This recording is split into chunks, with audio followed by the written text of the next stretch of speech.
Cool, done. So it's recording. Great. Excellent. Thank you. So welcome everyone. Thank you. There's so many of you. Nicole told me earlier today how many people there were coming, and I went, wow, that's heaps. That's awesome though. So as Nicole said, I've been with the college for quite a while now. What I'm going to do is I've got a bit of a PowerPoint presentation, so I'm not sure if you'll be able to see me or not, but you'll definitely see the slides. And as I go through them, I'm hoping we've got some question time at the end. So if anyone's got any questions, I recognise some faces there. So some of you have heard all this before or may not have heard of all of this before, especially the two case studies at the end that I'm going to go through. And I'm sure there will be plenty of time even after this presentation for you to be able to contact me or Nicole for anything further that you may want to ask. So I'll just get the PowerPoint up and running and we'll get going. And where are we? Just bear with me one moment. Okay, can everyone see that? Can somebody just nod? You can see, oops, we've gone really way here. Everyone can see that? Yep. Excellent. Okay, so what we're going to talk about today is, there's a lot we're going to talk about today, but it's an introduction to Feng Shui. And as you'll see as we go through this, Feng Shui has many, many levels. There's, from what we sometimes call kindergarten Feng Shui, all to the very true essence of Feng Shui and all the layers in between. My background, sorry, somebody's asking to be let in, so I'm just letting them in. Apologies for that. So my background is I've been at the college for 20 years, studied at the college in 1999. So I was one of the very first students that came through. My background is science mainly, and that was because I always wanted to understand everything as much as I could. If I could pull things apart to understand how they work, e.g. I had a little doll when I was young that was given to me, and when you pulled her arms to the side, her head would go from side to side and she'd laugh, and I wanted to know how that works, so I pulled her apart, ripped her head off, and my parents must have thought, oh my God, we've got a crazy child. But it was only me trying to understand how things worked. So I have got, like Nicole, a foot in the science field and a foot in the esoteric field. The esoteric is more my thing, only because from a very young age, like a lot of people, have experienced all sorts of things and wanted to understand them and know what they were about, and still do, and have done lots and lots of research into possibilities of what's out there, how it all works. And at this time that we're in, it is very much about, Nicole sort of touched about the 3 to 5 p.m. spirit time, but I think the veil between the two worlds, the spirit world and our world, the material world, is at its fine, or becoming quite fine now. So there is that crossing over, and it never was not there. I think it's just a bit more prominent now. So I was also a naturopath and homeopath for many years, and funnily enough, Nicole, that's where I met Nicole. She was one of my final year lecturers as a naturopath in the nutrition class, I think, from memory. So that's where I first met Nicole. I have been consulting in Feng Shui, geomancy and space clearing for the last 20 years. So whether it's buildings that are existing now, buildings that are being built, people starting off from scratch with a block of land. So that's where the geomancy can come in, etc., which I'll talk about. And also the space clearing aspect as well, where you can clear the land before you can actually start building, to make sure everything runs smoothly. So there's many different ways we can use all those skills. Also hypnotherapist, so I've been doing a little bit of work on that, and especially my interest or my passion is spirits and entities, things like that. So using hypnotherapy for spirit releasement, that's one of the things I love doing. So also, and I said, used to be called ISIS. We've all heard of goddess Isis, but if I start saying ISIS, I'll be flagged and I'll be arrested, because they're thinking terrorist ISIS nowadays. So her actual name, her real name is Iset. So I do a lot of Iset Egyptian temple healing. I'm a teacher and practitioner. So I have people coming to my centre here in in Bayswater in Melbourne. So we do treatments here as well. And my centre is the Entaliki Institute Centre in Bayswater, Melbourne. So that's just a quick little background about me. Absolutely love what I do. There's never a dull moment. You know, there's some of you that are listening like Danielle, who's a Feng Shui consultant as well, that's come through the college. You know that, you know, there is never a dull moment in this job. You never know what you're going to be confronted with. You never know what home you're going to go into, what people are going to ask for you. So there's always variety, and you know, the times that you work, the hours that you work, the days that you work are all up to you. So that's part of why I love this, the freedom plus the variety. So now okay, why you're not working? Okay. So first, I just want to start with something that Nicole mentioned, is that our homes are a reflection of us on every level. And I mean every level, from the material level to the emotional level to the spiritual level. A couple of quotes there. Denise Lin, who also, you know, is a clutter, I suppose you can call her a clutter and a Feng Shui expert. She talks about our homes being mirrors of ourselves.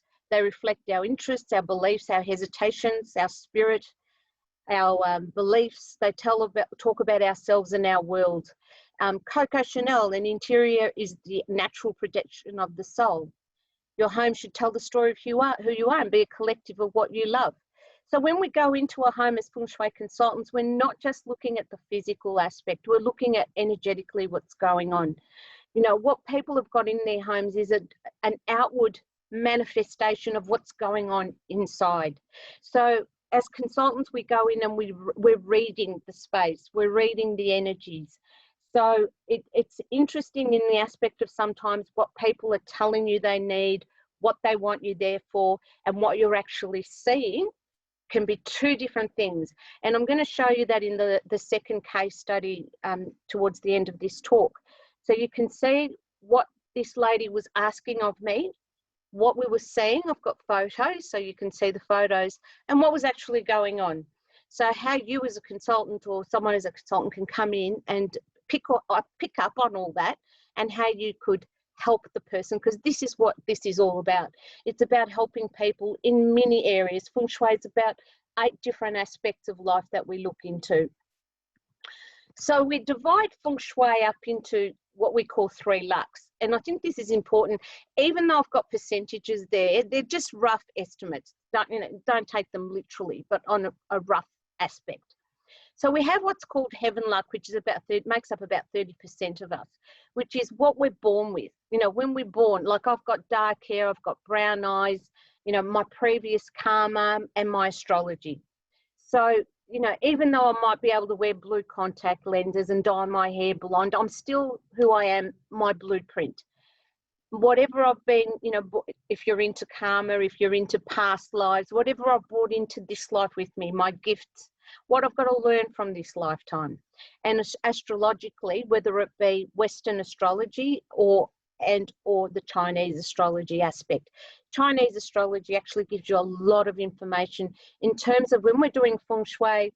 If something we're looking at a chart and it doesn't add up with what's going on, we can look at the astrological chart of someone's a person, you know, the owner of the home, to see what is going on, the CEO of a company to see what's going on. It doesn't necessarily have to be just about the Feng Shui.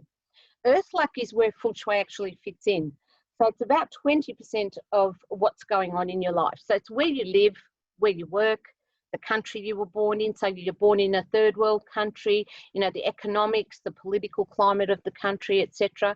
But it's about the earth, so it's where you're living. So in terms of Feng Shui, you know, 95% of the time, it's all about where, you know, the homes that are already built, things that are already in existence. You do occasionally start from, you know, vacant blocks because people are building from scratch. So that also fits in there. The most important one is man luck, which is all about you. So man luck is what sort of person you are, the good deeds you do, how you better yourself, your education, what you think, do and create. And I always say, you know, and I'll say it nicely, no amount of Feng Shui, space clearing or anything else is going to change a person. If a person is a nasty person, I usually use a different word in class, but if a person is a nasty person, doesn't matter how much Feng Shui you do, or clearing you do, or geomancy you do, if they don't change them or transform themselves, then what you see is what you're going to get. So that is the most important aspect, I think. And I'm thinking of a person in particular who had her Feng Shui done on, she had a factory, she had problems with her staff. I had done the Feng Shui, other people had done space clearings, we had done everything you could possibly do to a building we did. But all of us agreed on the one thing, that the way she spoke to staff, the way she spoke to us as consultants, how she presented herself was not very pleasant. So energetically, it emitted into the space, and the interaction she had, because remember, everywhere you go, everything you do, there's an energy exchange, whether it's with people, with objects. Homes are alive, buildings are alive, they're not just brick and mortar. Everything is imprinted in the carpets, in the furniture, what's happened there before, it's all there. So remembering you need to be a good person, or help develop yourself, as well as just not just fixing your house. You have to fix you as well to get anywhere. Okay, so we have one with the geobiology. Geobiology is, for those of you who don't know, geo just means the earth, and biology is the biology of the earth, but sometimes you'll hear us call it geomancy, which means divination of the earth, and that's what we do. I don't know if you can see me. Can you still see me on the screen? Can you, somebody nod? Sandy, can you nod if you can see me? Or I just wanted to show you, we use dowsing rods. So we use dowsing rods and pendulums. You can look those up if you can't see them. We use dowsing rods and pendulums, and this is just a very, very basic picture of, your home sitting on a block of land, and we're talking about energies, geopathic stresses that come from the earth into your home. They can cause all sorts of illnesses. Now, from sleep disturbances to prolific cell regeneration, if you like, to the point of being, possibly cancerous. Of course, there's going to be many reasons why that occurs, not just because you're, present in geopathic stress. But in geomancy, we look at 7 different types of stresses, and we locate them within, within the building and, the periphery of the building, to locate them, make the remedies, put them in place to stop those energies coming into the home. And it could be that you're sleeping above them. It could be that you're working above them. So we have to either put in remedies or move you out of the way. Some of those are man-made. Some of the geopathic stresses are man-made, and some are natural.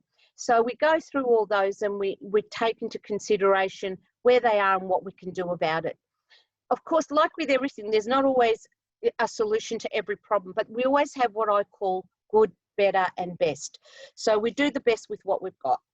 And the geomancy aspect is a lot to do with health, and it's a lot to do with your immune system. So the more time you spend above geopathic stress, the more it can affect your immune system, and the more it can make you sick. So that's where it comes in the health aspect. So it's not Feng Shui as such, it's an aspect of Feng Shui. So for example, coming through the ACES College, Australian College of Environmental Studies, you learn all these different aspects. So as a consultant, you're an all-rounder. You're not looking just as, if I put a plant in the corner here, I'm going to have a great marriage. It's a little bit more than that, okay? Geopathic stress symptoms, this is just to give you a little bit of an idea. So as you can see, there's a home there, somebody sleeping in the bed. Like Nicole mentioned before, there can be a straight road where you have what we call a black spot, and constantly there's accidents happening at this black spot. That could be because energetically there's something going on there, and it's usually a form of geopathic stress which is causing these accidents to occur. And with energy, it's layer upon layer upon layer. So if that's not treated, if that's not removed, if that's not subdued, it'll just keep happening. So that's part of what geopathic stress is about, and how we help to go in there and rectify the issue, whatever it may be. Another thing also is that we look at land as symptoms. We look at buildings, like cracks in the buildings. You know, are there areas of buildings where there's unstable foundations, things like that. We look at the animals. So cats love geopathic stress, dogs to steer clear of it. So both you can use, whether you have cats or dogs, whether you're a cat or a dog fan, doesn't matter, but you can use your animals to help guide you as well. So when I say cats love geopathic stress, they're more attracted to it and they spend time in it so that they can, if you like, convert it into a positive or a good energy. So if my cat's sleeping with me, that's fine. I know my cat's there because it loves me. But if it all of a sudden goes and sleeps in the middle of the corridor in the hallway, we're all tripping over it, there's something, to me straight away, it means something's going on there that wasn't there before. Because geopathic stress, although you clear it, it can reoccur. So you need to keep on top of it. Like with everything, it's maintenance. Lightning strike, back to the picture again, lightning striking in a particular place, that can also be an indication of geopathic stress. So there's a few different things that you can look at, but you know, you make the remedies according to what the site asks you for. So we dowse, we make the remedies, we put them in place, and we help people who are in the line of geopathic stress or above geopathic stress to help them not get sick. So that's part of what we do. Okay, next, this is just a quick little case of breast cancer. That, you know, a woman died from breast cancer and she spent 2 years sleeping on one side of the bed, and her husband had Parkinson's, and their cat used to sleep on the floor on that side of the bed, on the left-hand side where the woman is. Now, the cat, after 18 months, also passed away, and they say that animals can take on your illnesses, especially cats, because if there is geopathic stress near where you sleep or spend a lot of time, they tend to take it on board, so they sometimes do get sick, but they take on the disease, if you like. So what the problem was here, as you can see those two lines crossing this female body, she, this woman had the two water courses crossing over her line. Now there's many types of water courses, but these two were what we would consider black streams. So they can be quite, if you're sleeping above black streams, they can be quite toxic to your health. So that's something else we can look at and determine if you know anyone's sleeping above it. Sacred space is my personal favourite because we look at a number of things. Sacred space can mean a number of things too. What's a sacred space for me may not be for someone else. We talk about clutter in sacred space because where clutter is in the home is in a particular area. It'll be in a particular sector in terms of Feng Shui. So just so you get a bit, because we're talking about health, relationships and wealth in this particular talk, I'll give you that the East, in simplified terms, the East is about health. So if you've got clutter in the east part of your home, so where the sun rises, if there's a junk room there or you have a space where all the clutter tends to accumulate, it's because clutter stagnates. It makes things stagnant. So there's no free flow, there's no energy flow. So it can impact on that aspect of life. So simplified, the east sector is the health sector. So think about what you have in the east sector of your home. In terms of relationships, the southwest is the relationship sector. So have a look at that. It is also the dominant female sector, the mum's sector in the home. So thinking about that. And then when we're talking about wealth and finances or abundance, in basic terms, the southeast is your abundance area. So you have a look at the southeast and see what's going on there. So clutter is vital, whether it's Feng Shui, geomancy, whatever you do, just in general life, clutter is a big, big no-no. So we try and help our clients to, you know, what they consider to be, I've cleaned up before you've come, and then you turn up and what you see can be very two different things, extremely different things. So the tools we use for sacred space, I always say, you know, in our material world, we have our material tools. So, you know, a carpenter's going to use a hammer and nails and rulers and drills and things like that. They're the tools of the trade. So for sacred space, we have a number of different tools that we can use. These are just some of them. And in the space clearing subject, we go through a number of tools, what they're used for, how they're used. What we use them for on a basic level is to clear energies out of a home. Like I said before, you know, health can get stuck, relationships, you know, you've had an argument in the kitchen. As Nicole said, sometimes there's a particular place in a home that you constantly, it's always in the kitchen, we're fighting, you know. So what can I do about that? We can have a look at it from the Feng Shui aspect, but we can also clear it. So you'll learn, you know, you can learn how to use sage, how to use different things to clear energies in a space and maintain that as well. It's really important to maintain it. So just as other people have tools of the trade, so do we as Feng Shui consultants. You also learn about, sorry, just going back, about, you know, protection techniques, using signs and symbols, like, for example, owls, you know, the animal an owl. We can look at an owl as wisdom, but we can also look at an owl as deception. So if an owl, it's really important when you see a sign or a symbol to be thinking or trying to remember what you were thinking about when that animal appeared, whether it was physically appearance, or you've just turned the television on and it's appeared on TV, or someone starts talking about an owl. I'm just using an owl because I'm going to use it in the case study later. So, you know, what does that mean for us as a consultant to pick up on signs and symbols on the way to a consultation, for example? And then we talk about declarations as well, what you speak, what you say. We talk about words as spells, because when, you know, words are spelling, you're making, you know, you're putting sentences and words together and you're making a spell. Well, that's what you're putting out there. So it's really important to be careful of what you speak and say, but also as part of a space clearing, what we put out there. If we're trying to attract a mate, if we are trying to attract wealth, if we are trying to, you know, fix a relationship, or if we are trying to improve our health, all those things are important. Feng Shui foundations is one of the subjects at the college, which is, you know, your what we call kindergarten Feng Shui. It's your basic Feng Shui. The form and compass school aspect. Form school is where we talk about, we don't do that as a consultant now, but, you know, places it was used to determine where to bury the dead, location of villages. I'm going to go through this a bit quickly, landforms, but for us as consultants, you know, how furniture placement, the colours, especially in bedrooms, studies, things like that. The compass school, if you've ever looked at Feng Shui, you'll see different things. These things are called baguas.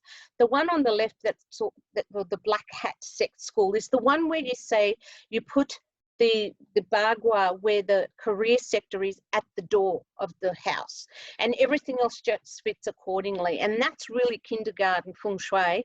It's not even kindergarten Feng Shui, it's even less than that. And you've got 1 in 360 chances of getting that right. Some, you know, you've got mini doors coming into a home. How do you set this thing up? On the right is what we call compass school, where it actually talks about each compass direction and specifically what each compass direction relates to. So for the southwest, literally the southwest of your home will be your relationship sector. So think about the southwest of your home. If you're trying to attract a partner, think about what's in the southwest of your home. If it's, just to keep it simple, if it's an active area, if it's an area that's nice and clean and aesthetically beautiful, that's what it's going to attract, a beautiful relationship. It'll be easy to attract because it's active. If it's a toilet, a bathroom, those rooms tend to be more draining. So even if you do attract a relationship, it can be quite draining, whether you're draining on your partner or them on you. So there's many different ways we can look at relationships. So also with the compass there, the bagua, the compass school aspect, excuse me, it's not only about the compass direction, it's also colours associated with it. There's numbers, there's body parts, there's body organs. It goes on many different levels. So we have a look at it from many different levels. This is the basic Feng Shui, and then we get what's called the flying star, the advanced Feng Shui, which is the flying star school. What that is we use a template to get a chart for your home, which is really what tells you the story about your home. If you want to know what's going on with your health, if you want to know what's going on with your relationship, your wealth, etc., this is what's going to tell the story. You know, sometimes if I say to people I'm a Feng Shui consultant, they say, oh, my house faces north. You know, there's 45 degrees of north. I need to know which one, okay? I need to know when your house was built. There's so many aspects to it. When you do a flying star chart, I'm moving through this a bit quickly to get to the case studies. When you do a flying star chart for a home, it's based on the degree it faces, the year it was built, okay? And you get a picture or a chart like the one there on the left. If someone just showed me that chart, then we can look at that and straight away know, the best case right now for wealth is to have an entrance at the south, in the south sector. The worst place to sleep in is in the northeast sector. So this tells us a story about a building. That chart gets put onto the floor plan, and then we do the interpretations. That's how we tell the client what's going on. So that's where we can look to see what the story of that building is, what that person has got in terms of potential. Feng Shui is all about, I'll touch on now, it's not about just finding remedies and little frogs and coins. Even though I had a Feng Shui shop for a few years, and I realized then that people do need a tangible object to put in place, and it's a constant reminder. It's the object that's reminding them about what it's there for. It's not actually doing the job, the intention of having it there. So Feng Shui isn't about putting something in like a frog in place and all of a sudden winning Tats Lotto. Okay, it's actually a self-development tool. That's if I had to hit the nail on the head, Feng Shui is a self-development tool. But no lasting result can be achieved if you're not self-transforming with it. So you can make the changes, you can change the energy of your home, but you've got to change with it. Feng Shui is about the potentials in your home. It's about your home or your building, your workspace telling you a story. And that's where you come in and you interpret the story, and we see what can we do about it. These great areas we've got in a home, because we've all got them. How do we enhance them? How do we suppress the ones that are not so crash hot? That's what this is all about. So what I'm going to start now, some tips. I'm going to start some tips, okay, on Feng Shui. There's 2 bedrooms here, and they look very, very similar, okay? But one bedroom is much, much better set up in Feng Shui terms than the other. So the one on the left with the grey wall behind it is the better one. The reasons being is whenever you're in a bedroom, some of the tips are to have a solid backing behind your head.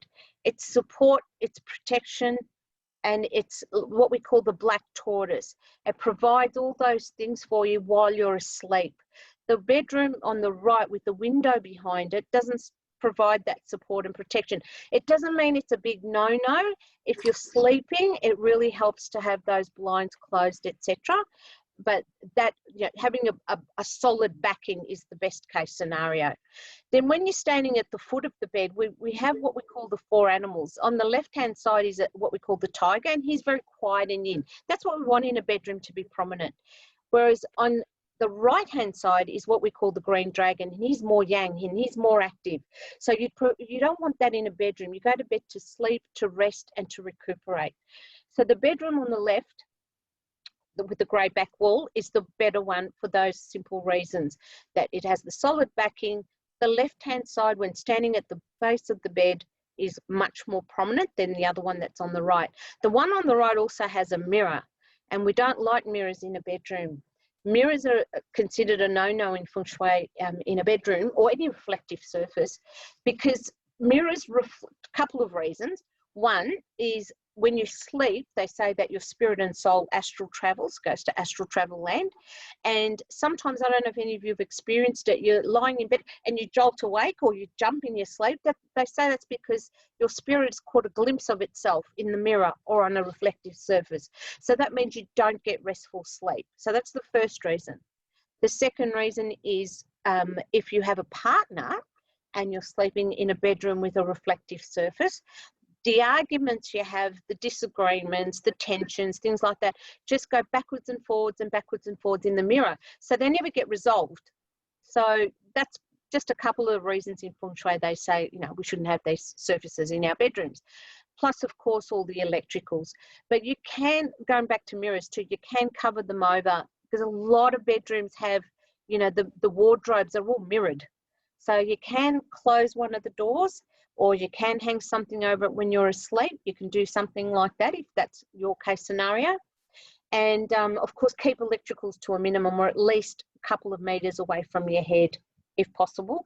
And of course, always check what's on the other side of the bed head, on the wall on the other side, you know, making sure there's no refrigerator there or the meter box or something like that. So that's your bedrooms. And then you have some other tips here, like the bedroom at the top up there with the slopey ceiling. We don't like sloped ceilings, and especially beams in bedrooms or anywhere in the house for that matter. If you're lying in bed and you have beams crossing you, it's like it separates you or it cuts through you. So it's not a good idea to have any sort of beams. The sloping slanty ceilings is all about it, you know, being oppressive, lying there in bed and being, especially if you're on that shorter end. How I was just talking about mirrors, that C sort of scape there, that was actually a student whose bedroom was, you know, had those mirrored wardrobes. And what she did is she went to a printer and got a photo of a beach, Ely Beach, she said, got that made into like that contact paper and put that on her wardrobe. So then it looked, every time she looked at it, it looked more like a beautiful beach scenery rather than, you know, a mirrored surface. The bottom there is a big no-no. This was actually one of my clients. He had all this electrical equipment by his bed head. He actually called me in because he had a brain tumour. That's why he called me in to see what was going on with his health. Well, for building biologists out there, I can't see you, but I know you'd be having a heart attack right now seeing all that right next to his head, especially the digital alarm clock and the mobile phone there, not the mobile phone, you know what I mean, the phone there that you can move around with is what I'm talking about. But also there on the left, there are a few different case examples of locations of bedrooms and what is good and what's not. So the top left one with your feet in alignment with the door is considered the death or coffin position. Doesn't mean you're going to die, but it's not ideal because the Chinese used to carry their dead out feet first from a bedroom. So that's why that's not a great idea. You know, you should be able, the three main things in a bedroom, you know, in terms of where you place your bed, is place your bed where you have obviously the backing, being able to see the whole room, being able to see the entrance or the doorway, okay? So, and no electricals. So they're, you know, they're important in terms of a bedroom. Then we have an office setup. Again, this is just a couple of little tips. Always have a backing again, support behind you. Like I've got a wall behind me here. This isn't my desk, but I do try and sit with a wall behind me. In China and other places, when they want to get rid of someone, they actually place them so that their back is facing an open doorway. So they're so uncomfortable in their workspace and where they sit that they end up quitting. So that's the idea of, you know, like not having that open space behind you. So looking at this, the one on the left, or the whiter sort of office space, is the better one. Reason being, well, they both have the backing, but the one on the left, remember I was talking about the animals. When you're standing there looking at the desk itself, on the right hand side we have we call the green dragon, which is the yang energy, the motivation energy, the active energy. So in an office, that's what we want to do. We want to be active, we want to be productive. So that's more better, if you like, set up. Then the one on the left, where the left side is more prominent, which is what we call our tiger, and he's more yin, he's more quiet. We want activity, we want productivity in an office space. So in an office space, also there's different ways you can set up your office as well. And again, with an office space and your desk placement, I'm just moving a little bit quicker because of the time. The desk placement is, again, making sure you've got a backing behind you. You also need to be able to see the whole room. You also should be able to see the doorway when you're sitting at your desk. So you can see who's coming. There's no distractions, wondering what's going on behind me all the time. If you can't have your desk so it's facing the entrance or the door, you can put a mirror in front of you so you can just look in the mirror and see who's coming in and out. Okay, so that's another thing you can do. Now, just going on to the case studies, I just wanted to mention this case study. This is a little short one, then another one after this. This case study was a woman who came down, she's a lawyer, and she came down from Sydney, and she moved into this house. She bought this place, double story, and she's been here 8 months now. And from the minute she's moved into this place, her money, she's just losing all her money. It's just literally, she said, it's just going down the drain. Well, I'm just losing all my money. I'm making money, but it's going. And also, she can't meet a man. She said, I'm really having trouble trying to meet a man. So something you can look at and, you know, think about your homes is, if you look at this floor plan, you'll see where it says veranda on here, and it's the southwest. The veranda is in the southwest portion of her home. The southwest is your relationship sector, and it's also the dominant female sector. So if you have a look at that, it's outside the house. I've drawn green lines there to show it's what we call a missing sector. It's missing from this person's home. So relationships are missing from this home. She will feel like she doesn't want to be, she's not part of this home, like she wants to be out all the time, because that portion is outside of the home. So that was the first thing that really stuck out. So that's one of the things you can look at. Look at the southwest portion of your home in terms of relationships, but then also look at, if you're a female, look at the northwest. The northwest is the male, or the dominant male. So what's going on in that part of the home? So for her, she had the kitchen, which was great because it was an active area, but upstairs she had her junk room. It was all, anything that didn't belong anywhere went in that room. So it was her junk room. So we've got a missing southwest, which is the relationship area. We've got the northwest, which is a junk room, which is now stagnant and stuck. So she's finding it difficult to find a partner. Now, in basic Feng Shui, we look at the southeast as being your abundance, your money sector. But when you do flying stars, I want to point out, so we can see straight away why this person was having issues with money. So underneath, in the west sector of the home, if you have a look on both floor plans there, you'll see in the west sector there's a little bracket, and it has a couple of 8s in there. The 8 on the right-hand side right now until 2024 is where her money is coming from, okay? And that, if you have a look at downstairs, there's a laundry and a toilet, and upstairs is a bathroom. So that literally says to me, money is coming in and going straight down the drain, which is exactly what she was saying was going on in her home. So that's how Feng Shui works. You can look at a floor plan and you can see all this as the potential, as what's going on in the home, the story about what's going on, sorry. So that's one little case example. And then we have another one that shows you a lot more in terms of how to look at what is going on even before you do any Feng Shui. And I want you to do this as a little exercise on your own homes tomorrow when you have time. Pretend you're a complete stranger and stand outside the front of your home. And what do you see? How would you interpret it if it wasn't your home? You know, what you're seeing, what you're feeling, what your gauge is on what might be going on. This lady here, excuse me, this lady here called me in because she wanted a man in her life. She was desperate to have just a companion. That's all she wanted, a companion in her life. She had 3 children, grown-up children. One son still lived with her, one moved out, and one daughter passed away from colon cancer in the house, and she had colon cancer, but she was in remission. She was working through it. So coming up and approaching the home, as you can see there, straight away, I looked at it and I thought, well, we're hiding away. We're hiding away from the world. We don't want the world to see us.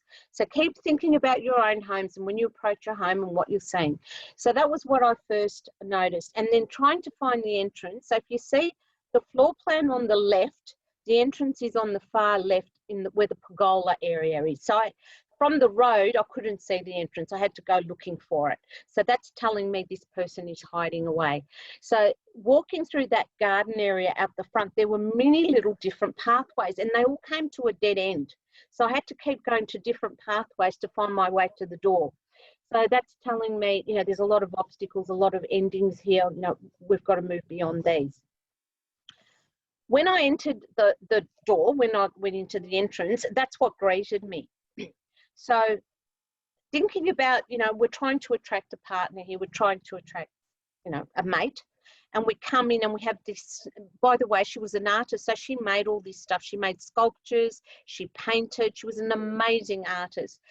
When you walk in and you see this, it's not exactly inviting, you know, these snarling teeth, you know, sort of like, you know, I'm checking you out on, you know, are you safe for me to let you in, things like that. I'm already going, oh, you know, my back's up already. So that was at the entrance. Inside also, she had this statue just sitting there at the entrance, and it was a female statue, but it had no legs, okay? Its head had fallen off and she'd stuck it back on again, okay? So the female was broken, which was a representation of her, and that's how she felt, broken. And she was putting herself back together again. Just as we were standing there having a chat, I said, it'd be really nice, since you're trying to attract a partner, to have, you know, a partner for this statue. She said, oh, there is one. I bought one. They came together. I said, where is he? And she said, oh, he's out in the backyard. Okay. So we've got one inside the house, one outside the house. So we're already separating. So we've got an invitation that's not too inviting. We have the male and female being separated, one inside and one outside the house. So already we're going, do you really want a relationship? Even though she wasn't quite seeing that yet. When we went out into the back garden, she was making all these masks and putting them up all over the garden, okay? And in terms of, let's go back to just space clearing, anything that has a face, including dolls, masks, and there's so many case studies and so many stories that we talk about. With masks and things like that, if an entity wants to attach to these things, they can, and they can use them to be able to see through and see what's going on. But her reason for having them in the garden was for protection. That's what she had them for. And that's fine. I always say, if you're in a good place, and this is what helps me too. I have a client for years and years, he keeps buying new houses and new factories and etc. When he's in a good space, he always seems to find a good house or a good factory in Feng Shui terms. It has a great chart. When he's not in a good space, like when he was about to separate from his wife, the house he found was horrible Feng Shui.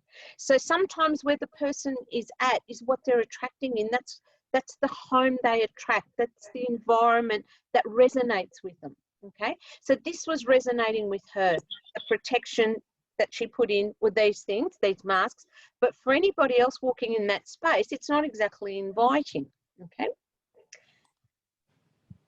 Oopsie, where are we? Then we have this area here, and this area, if you look at the floor plan, the living dining area, right at the base of the page, where there's all glass windows, near those two bifold doors, that bed was there. That's where she put her daughter when she passed away. As I said, it was colon cancer, and there is, in terms of the flying star chart, which is not the time and place to go into here, there's a lot of indications there as to how that, you know, possibly came about and triggered it, because you can tell from the flying stars if there's an illness in a certain part of the body, okay? So her daughter's bedroom was bedroom 3 for the Feng Shui consultants watching that can do flying stars, and you can see there's a 5 and a 7 in that southeast sector. 5 is the illness number that she was sleeping in, and 7 is all about the colon, etc. So, you know, I'm not saying that that caused it, but certainly that could have contributed to it. So this is where her daughter took her last breath, if you like, you know, looking out this window, because it was a beautiful view outside. But right outside that window was this. So it looked almost like, you know, when you go to a grave, you know, to a cemetery, and there's the grave around it, so you could see that there. This is her bedroom, the lady's bedroom, and you can't really tell from this picture, but you can actually walk all around her bed. It wasn't up against anything. And she was talking about how alone she felt.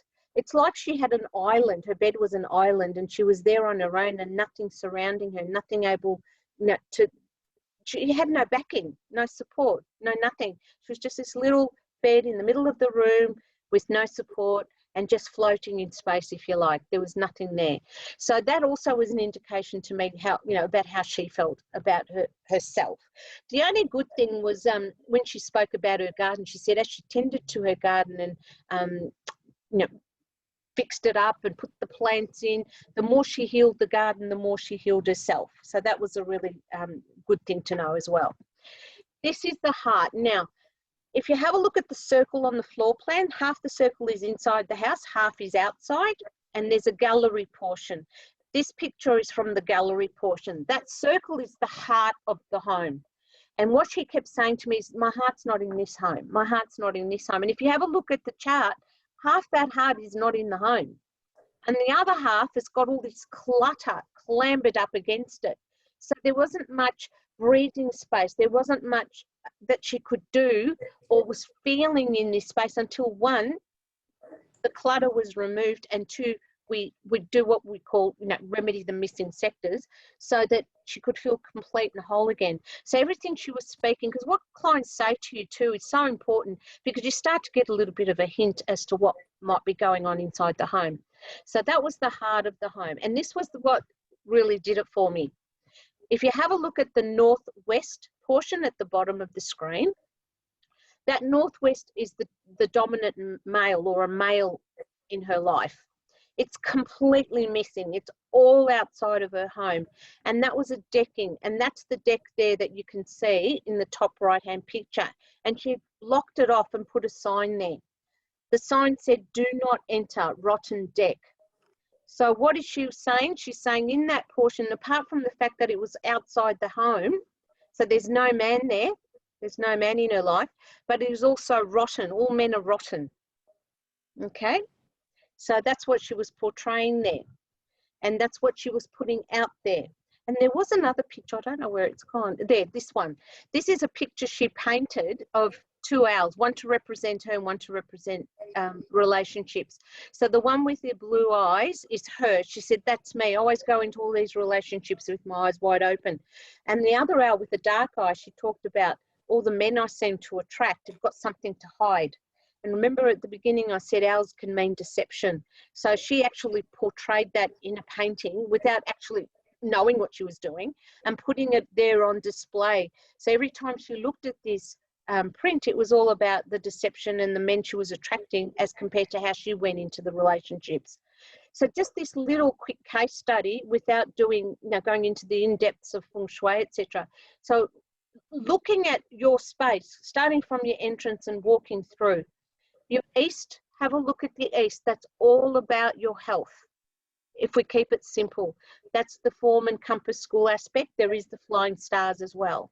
Have a look what's there. What rooms are there? Are they what we call wet rooms? Could they be draining on your health? What can I do about that? Have a look at the southwest, which is your relationships area. What's going on there? Is that your junk room where you've just, anything that doesn't belong anywhere gets stuffed in there and thrown in there? It's also the dominant female. So if you're the dominant female in the home, that's a good place to start. Northwest being the dominant male or the father of the home, for all you guys that are listening, what's in the northwest portion of your home. And lastly, the southeast is the abundance, the finance area, generally speaking. So have a look at those areas, see what rooms are there, what's going on there. What have you placed in there? Start to clear up the space, see how it feels. Get some sage if you've never done that before and give it a bit of a clearing, or a singing bowl or a bell or something like that, but clear the clutter out. That's really important as well. And I think this is just a really, really good example of Feng Shui simplified. Same building, built the same time, same balcony, just on a different level, but look at the difference, how one person has just done it up so it's beautiful. Feng Shui is about being in a space too that makes you happy, that make you bring, like Marie Kondo says, brings you joy. You want it to bring you joy and happiness. You want it to be fresh and clean, aesthetically pleasing, smelling beautiful. All your five senses are activated in that space, as opposed to what you see above that, which same thing, same place, same balcony, just different way it's been set up. So because I haven't got much more time, I'm just going to tell you quickly, my centre is in Bayswater in Melbourne. My website is going live by Friday next week, my new one. So everything will be on there if anyone's interested. They're just some of the things I do. There's also, like I said, the Egyptian temple healing and Egyptian divination. We use divination cards to do, you know, like your tarot cards, except divination in that sense. We do scrying, which is using mirrors and, you know, looking at, I don't know if you've ever seen a scrying mirror. They're round black mirrors that you can see shapes and things and divine the future. Coffee cup and tea readings, candle making, group hypnosis for weight loss and sleep, all sorts of things. It's all there. It'll all be there next week up on the website if anyone's interested. You can contact me through the college via Nicole. Otherwise, my email address is there. That's about it for me in that quick short time. I'm going to pop you back onto Nicole. So Nicole can talk to you a little bit about the college and the course coming up. So just bear with me. And just make sure Nicole can hear me. I can hear you. Awesome. So thank you everyone for listening to us, or to me. And I'll pass you on to Nicole to talk about the Cert 4 in Feng Shui. Awesome. Thank you so much, Katina. So the Cert 4 in Feng Shui was officially nationally accredited in 2006 and is the only government accredited course in Australia.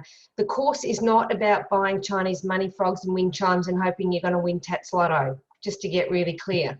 A lot of students, in fact, a lot of students say at the end of the course, I had no idea this was really about self-development. Feng Shui is the opportunity of manifestation. It's about really looking at your core beliefs, what you think, what you say, what you do, and working on your own life through your home. Your home should be reminding you of what you aspire to be and to help reprogram any fears or negative thoughts that you may have that keep the same issues going on in your life.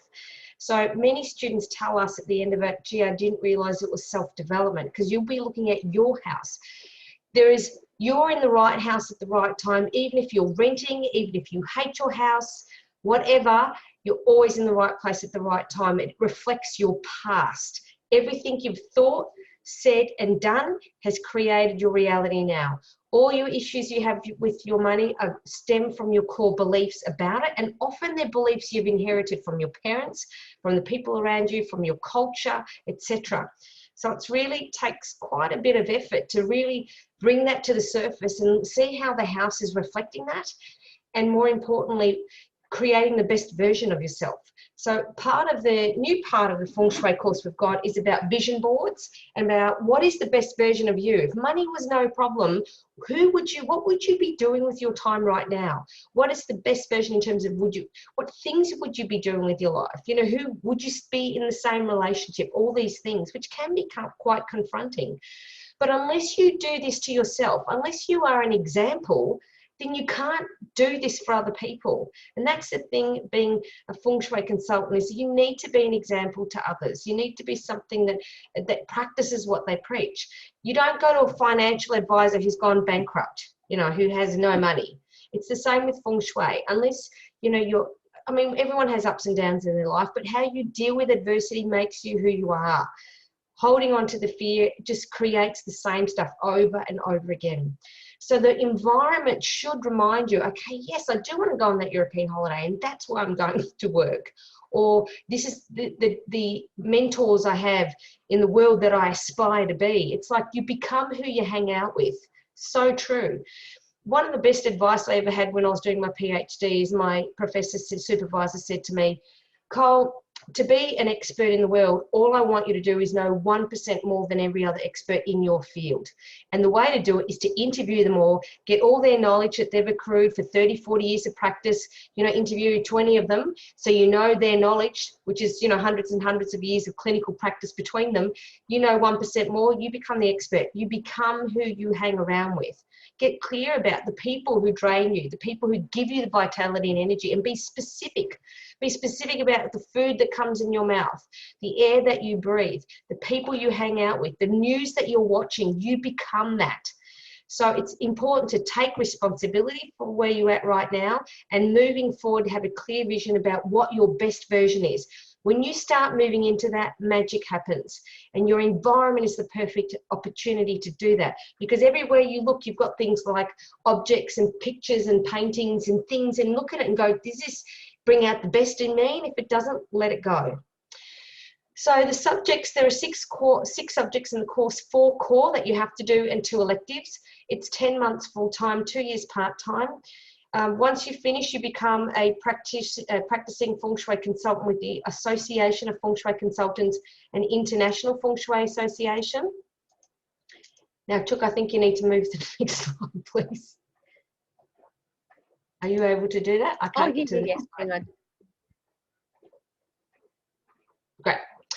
So 4 core subjects are Feng Shui Foundations. That's the one 90% of people start with. You can actually start with any subject first, but most people start with Feng Shui Foundations. That's Form and Compass School, which Katina was talking about. That is solely online. You can start anytime. Once you enroll, the day you enroll, you've got 12 weeks to complete it. And should set aside, every subject you should set aside around 10 to 12 hours a week in self-directed learning. You will be assigned a trainer that will be Katina or Narelle McDonald or myself. Sacred Space is partly online. Again, it's 12 weeks online, but there's also field training that requires you to do an assessment of a house, and Katina will take you through that assessment. We run that in the Gold Coast, in Melbourne and in Sydney once a year in each state. Advanced Feng Shui, again, is 12 weeks online, and it also has a day of training. Again, Gold Coast, Sydney and Melbourne is where we offer it. Chinese Astrology by Vic Kiedis. Vic is an amazing lecturer with more than 2 decades experience as a Western and Chinese astrologer. He's trained most of the Chinese astrologers here in Australia and is incredibly knowledgeable. If ever you need a reading in terms of tarot and astrology, he's your man. He's probably Australia's leading expert in this field. Next. 2 elective subjects that we have. There are 3 subjects to choose from, either decluttering. Now, I'm really excited. Every 5 years, the courses get reaccredited through the Australian Skills Quality Authority, and that's currently in the process. We're expecting to hear from them in the next 2 months. We are proposing that there'll be 2 electives in the course, and you choose out of the following 3 subjects. Decluttering. Decluttering is a new subject, and the reason why it's will be an enormously great subject is because the Department of Human Services allocates funds to people on the NDIS with mental health issues, where they have to spend a certain amount on decluttering. Declutterers, believe it or not, earn at least $120 to $150 an hour through the government. And they do a minimum 3 hours at a time with clients to do just 1 room and can come back up to 10 times. So, I mean, these people are making a lot of money and there's no national accredited training. This will be the first decluttering nationally accredited course in Australia, and it will, if you might find doing this subject, this is what you become. The other one is Healthy Home, and it's a good introduction to the building biology course. You're going to learn what's in the house that could have impact people's health. You'll do things like allergens, you'll be looking a little bit on chemicals, you'll be doing just a tiny bit on EMFs. You won't be able to do any testing like a building biologist, but you'll be knowledgeable in just looking at, okay, don't put your bed there because it's near the meter panel. Even though it's good feng shui, it's more important that you're not in a high magnetic field. So just enough to know how to position furnishings. Geomancy is also an elective in the feng shui course. It's 12 weeks online as well as a day of field training with Katina.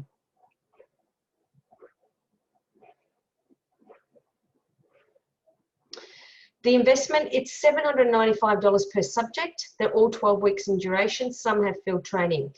All up, it's $4,770, but you pay as you go per subject. So we don't accept the full fee up front. We're not allowed to actually as an RTI registered training organisation. So you just pay as you enrol. We do have a quicker pay system, which means it's an organisation that you go through like a credit union.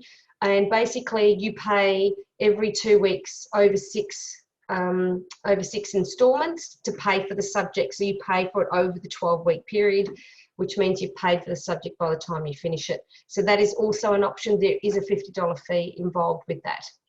AusStudy is also available for eligible students to apply. You go through Centrelink. Some students getting AusStudy getting up to 16 to 20 grand to do this Cert 4 course. So they're making a bit of money on it. Because AusStudy don't pay for the course, they pay a wage to help you live while you're doing a nationally accredited course. So that's the end. What I'd like to do just briefly is to show you the college website. Here you'll see on the college website the courses up here. Can you all see the college website there? Yep, great. And the courses here, if you drop down to the Cert 4 in Feng Shui, it provides all of the information you need about the course, how to enroll, entry requirements, course structure, timetables. Basically, as I said, there is 4 core and 2 electives. I'm about to change this. And the subjects assessments. If you click on the learning guide, it gives you a 6-page document, which is the National Course Accreditation document that was finalised and agreed to by the government on each subject. So it goes through the assessments, the outcomes, the aims, and exactly what you're going to get out of that subject. For the timetable, just click timetables above down to Feng Shui, and it gives you the timetable for 2021. So there are 3 subjects that you have to do on campus. They're Sacred Space, Geo, and Advanced Feng Shui. We'll be running them in Sydney and Melbourne and Gold Coast. I don't think Perth and Adelaide will go ahead because we don't seem to have enough numbers yet for that to go ahead. So we'll see how we go. So that involves live Zoom sessions with Katina for 2 days for space clearing and then a day of field training. Same with geobiology. You have a Zoom session followed by a day of field training. So depending on where you're at, we offer that in Sydney, Melbourne or Gold Coast. Same again with Advanced Feng Shui. So you need to attend the Zoom online dates. That's all labelled here on timetables. To enrol, all you do is click enrol at the top and go down to the enrolment form. The enrolment information will give you all the refunds and withdrawals, policies and procedures, and handing in extensions, all that sort of stuff. You need to complete this data. This is a requirement as part of a registered training organisation doing a nationally accredited course. Once you've filled it in, you give us a buzz to organise payment, and you literally start the day that you enrol, providing you get it in by 4 o'clock. So that's it in terms of what we wanted to say. If you want, we're completely open for you to ask Katina and I any questions about Feng Shui or the training.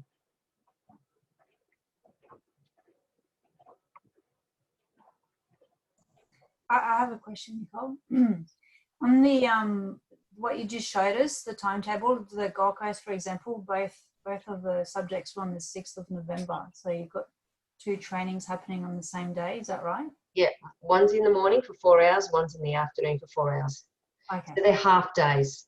So you're spending up to 4 hours on site doing that, but you're in the same, so for example, geomancy and sacred space, you do it on the same day, but you're doing, say, geomancy in the afternoon and space clearing in the morning at the same house. So we're not wasting time going from one house to the other. Okay, cool, thanks. Can I just say something then? Is it, how do you pronounce your name? Nadej, is it? Yeah.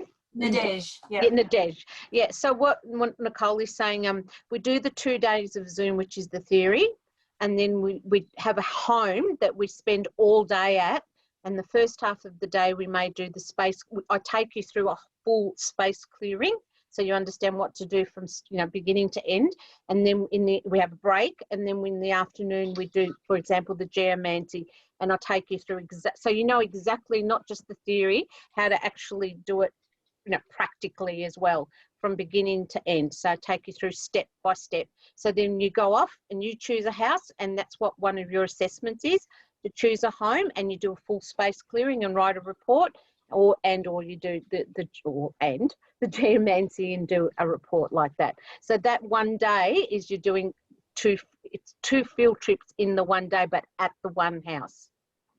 Okay? Thank you. That's okay. I forgot to mention, we're always looking for houses to conduct mold testing, EMF testing in Sydney, Melbourne and Gold Coast, and Feng Shui. So if you're interested in getting your houses assessed, we only do 1 in Sydney, 1 in Melbourne, 1 in Gold Coast for the year. So if you've got an interesting life and an interesting crazy house, then just, you know who to ring. Especially if you've got one with spirits in it. I love them, please. Danielle's cracking up laughing. I love those homes. I always try and find one for the space clearing field trip. Freaked out the students last time. Just sometimes, yeah, I'm sorry I do that, but you want to experience it. Nicole, can I ask a question? Sure, Karen. As you know, I'm not in Australia anymore. I'm in in Ireland, and we've been in like the endless lockdown forever, and I don't think we're ever coming out of it. So I've had to do a lot of things online. I'm just wondering how you feel, how successful you feel things can be without actually going to somebody's home to, you know, to sense the energy that's there. You mean if you were a consultant and you did it remotely? Yes, yeah. Look, I think with dowsing, pendulum dowsing, if you're intuitive, you can still do a lot of work. In fact, a lot of dowsers did a lot of amazing work in Europe in terms of the placement of cities and things through remote work. And a lot of dowsers work that way. It depends how intuitive you are, but I think you can pick a lot just by, you know, online with clients, definitely. And Google Maps, don't underestimate it. You know, as a building biologist, all the work we do in designing healthy homes, we do remotely. We just look on Google Maps for proximity to other things, you know, high voltage transmission lines, etc. But yes, I still think that you can do a lot of good for these clients. Like Katina, do you do much in terms of remote consulting? Not that much, if I was being really honest, mainly because personally, it's a personal choice. I prefer to be in that space to feel what's going on and to see what's going on, etc.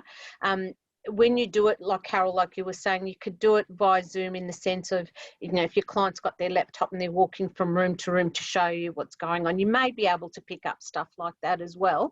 And so, like I said, it's a preference. You know, if I had a choice, I'd prefer to be there. But I can understand your situation because, like you said, you're in internal lockdown at the moment. So it's definitely worth a try. And the dowsing that Nicole's talking about, you know, like in Geomancy, we talk about map dowsing, but you can have the client's floor plan and you can map dows, you know, the rooms and what could be going on in there, what stresses could be in there. There is a lot you still can do. Yeah, okay. But with geopathic stress, do you think, I mean, I know you could look at geopathic stress as regards, you know, their health situation. Yes. So, you know, if they're not sleeping well, blah, blah, blah, there's a chance that they are sleeping on some sort of form of geopathic stress. But you can't really be 100% sure, can you? Or could you douse the house plan? Look, you could douse the house plan and see what comes up. And then you'd have to, I'm just thinking out aloud here now, and then you'd have to douse for the remedy, because you know how every remedy, you've done a little bit of this, you know, with, you know, you'd have to douse for the remedy, you know, the size of the pipe and how many coils and all those sorts of things. But then it's how do you get it to your client too? You know, if they're, you know, nearby, that's fine. And then you've got to count on you sending it to them wherever they're, making sure they put it in the right place. That's the bit that I'm a little bit, you know, hesitant about. Okay, cool. Thank you. That's okay. It's like being in a parallel universe. You realise that yes, you actually haven't got COVID there, really. Oh, yeah. Compared to what it sounds like you've got, no. Oh, it's just awful. But anyway. Thank you very much. Anyone else got any questions? I'm answering questions. Any other questions? I have a question.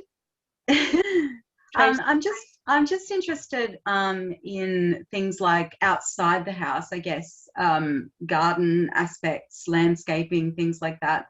Obviously, can you help people in that respect as well? Like, say, for example, I've got a tree that's out in my garden and nothing grows around it. Oh, and okay. I'm just like, do I need to chop this down? No. Like, it just feels like, and it's in my area of, apparently where my area of success is. So I'm like, do I need to chop it down? Because is it in my way, or you know, and can you help clients with that sort of thing as well? Not just, you know, in the house, but like outside the house, do things like make a difference as well? Absolutely. With Geomancy, we do what, at the beginning of the audit, we do what's called defining the site. So with your place, we would include, you know, sometimes it's just the actual house itself. In your case, we would go all the way to the fence line, which would include that tree and where it is. And then when we douse, if anything is going through where that tree is growing, like, because, you know, we do, as I said before, you might, because I said so much, you do look at plants, you do look at the insects, you look at the animals, you look at all sorts of things to see where there is geopathic stress. And then when you dowse, that will confirm it for you. It doesn't necessarily mean because there is stress running through there, you chop the tree down. No, that's sort of a last case scenario. But you will know how to make a remedy, where to put it in place to stop that stress, which can make an infertile tree fertile again, for example. And also, from the Feng Shui aspect too, you were saying it's your success. Yes, if you like. Success direction. So that's the form and compass school area. Then when you do the flying stars, that will give you another layer.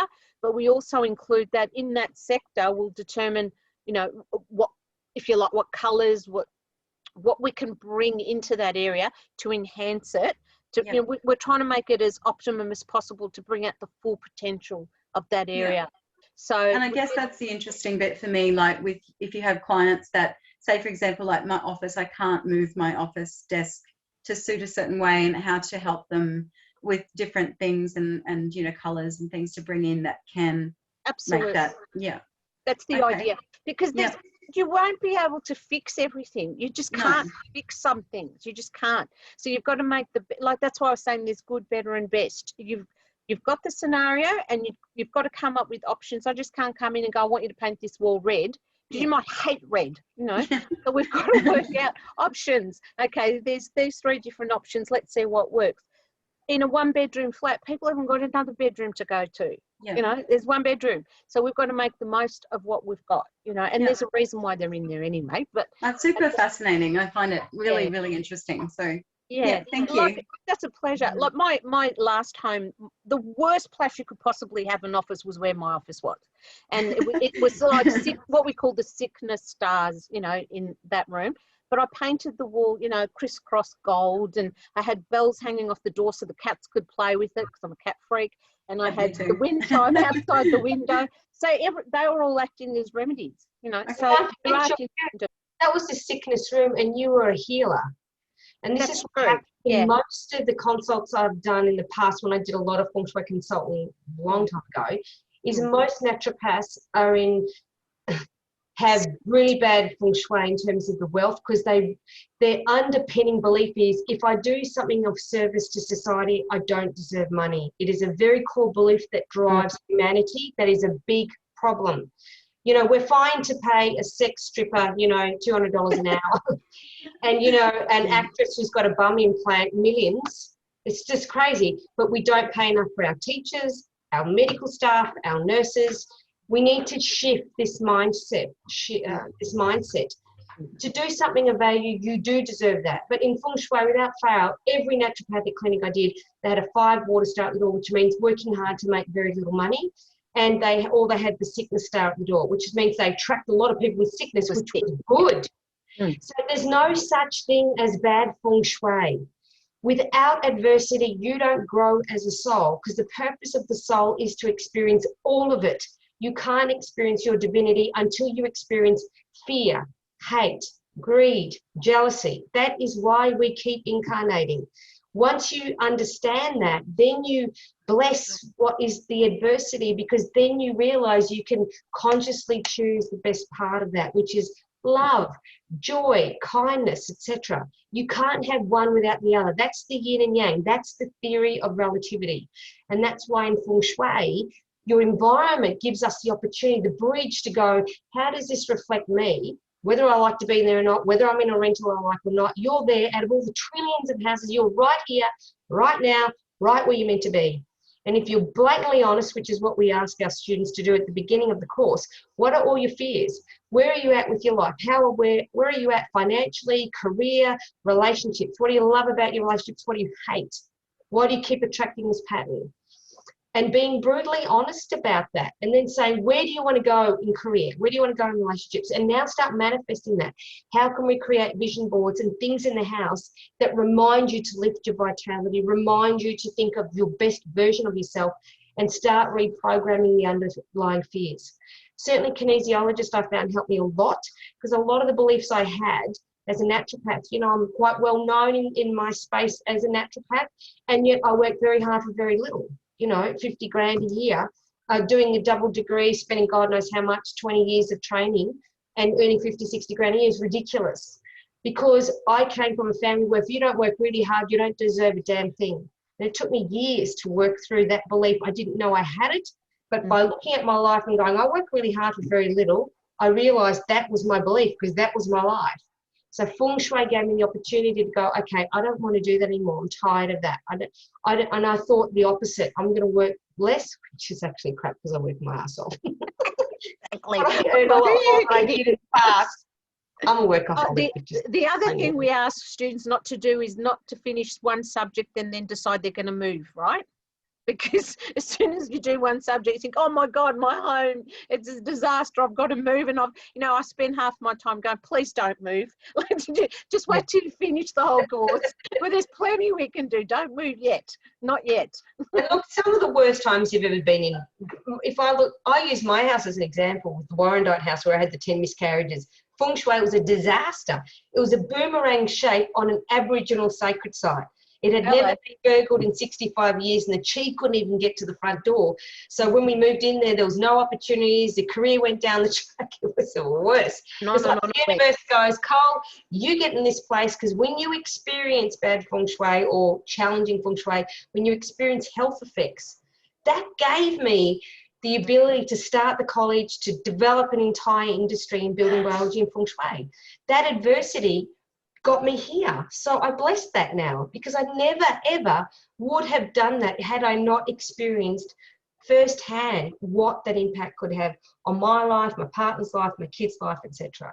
Yep. So this is what it's about, and that's confronting, and that's why I always trust we're going to get the right students at the right time who are ready to shift on that level, because it's not about Chinese money frogs and tax lotto tickets.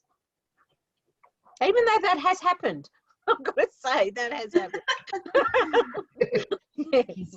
Not to me, but I have, anyway. Any other questions before we wrap it up? Could I ask a question, please, about the bagua? If you have a semi-enclosed balcony, is that part of the bagua or is it a missing section if it's semi-enclosed? Okay. It's what we talk about is if there's any way that the outside air can reach that space, it's considered outside because the chi can't be contained. It can't be sort of like held in that space. So it's constantly changing. So it's not part of it technically. Yeah. Okay. And if does that help? Yeah. And if you have a veranda in that spot, in your wealth section, what can you do? Okay, then that would be considered missing. So if you're talking about wealth section as in the southeast specifically, the southeast is what we call a wood sector. And then you look, so you can complete that sector using wood, which can be a plant, because plant is considered wood. And also water supports wood. So you can have a water. I wouldn't put a moving water feature in. Anything that's moving will activate what's there. And if there's, in inverted commas, if we have bad flying stars there, like sickness stars, and you go and put a water feature there thinking you're doing the right thing, it can actually trigger illness. So you've got to be careful. So that's why I'm saying with Form and Compass School, it's the baby kindergarten stuff. When you do the flying stars, which is the true essence of Feng Shui and what's actually really going on, then you know exactly what to put in each of these spaces without causing any issues. But just putting a plant in there is not going to hurt. It's not going to hurt. Now, Katina and I are developing a short course for the public, which will be launched probably just after spring this year, on a 4-week course on how to create the life you want through the art of Feng Shui. Still working on that at the moment. I think Katina's going to be a bit shocked because I'm actually saying this now and giving her... I'm looking at you going, what the... when was I doing this? Yeah. She does that to me all the time, but that's all right. Yeah. Great. Any last questions before we wrap it up? Yes, Carol here. I have a quick one. Dowsing rods and pendulums. Yep. Is that covered in the course in any way? Or yeah, not? look, in geomancy, we have to use dowsing rods because with pendulums, we can get yes and no answers. So we use pendulums and dowsing rods in geomancy. The pendulums can just give you yes or no answers. That's pretty much it. But the rods will actually take you to where you're asking them to take you to. So, for example, if we're looking for a boundary of a particular type of stress, your rod will indicate to you, here it is. I can't show you here on this, I suppose I could. Will they cross over one another? They can, not always, but yes, they can. There's sometimes they don't. They just run from one end of the house to the other, some types of stresses, and then you might get another one that crosses over it or runs parallel to it. There's so many different variations. And in the sacred space class, you use, or I suppose you could use a rod there if you wanted to, but we definitely use pendulums in there. So we go through how to use them, the responses, why you get certain responses, how to, if you like, calibrate them. All those things come into play in both those subjects. I got given some from a friend who has a strong interest. She's also an acupuncturist, has a strong interest in that, and actually gave me some a few years ago. And I tried to use them, but I'm not sure how to tune in with them. So Okay. it'd be great to learn that. Yeah, and that's part of what we do. We teach you how to use them and how to calibrate them for you so that they work for you. They're your work tools. Yeah. Great. And just one other question. Oh. I need help. Who can I see in, is there anyone you can recommend? Where are you? Sydney, Penrith. In Penrith. Well, depending on how desperate you are, in terms of how quickly you need the help. I think I'm up there. Oh, God, I've forgotten when it is. Is it May? I think desperately. I think it's May or June I'm up there, and certainly, like, get my details. I took a photo of your contact. Okay, great. Well, just contact me and we'll have a chat. I'll ring you, ring me, and we'll have a chat. Lovely. Thank you. Thank you very much. This has been awesome. Oh, that's okay, Carol. Really. Thank you. All right, so Katina will be doing another talk on space clearing later on in the year. And doing the, am I okay? Cool. Yeah, you will. And see, with the space clearing side too, sorry, Nicole, like that's what I call my baby. I love, as Danielle's probably going, yeah, she goes again. That's my baby. I love the space clearing aspect because it's so many things that I would love to have talked about even tonight. But doing a separate talk on that will give you a better idea exactly what that subject's about. So anyway, sorry, Nicole. Out of Feng Shui, a narcissist out of the house. Yeah.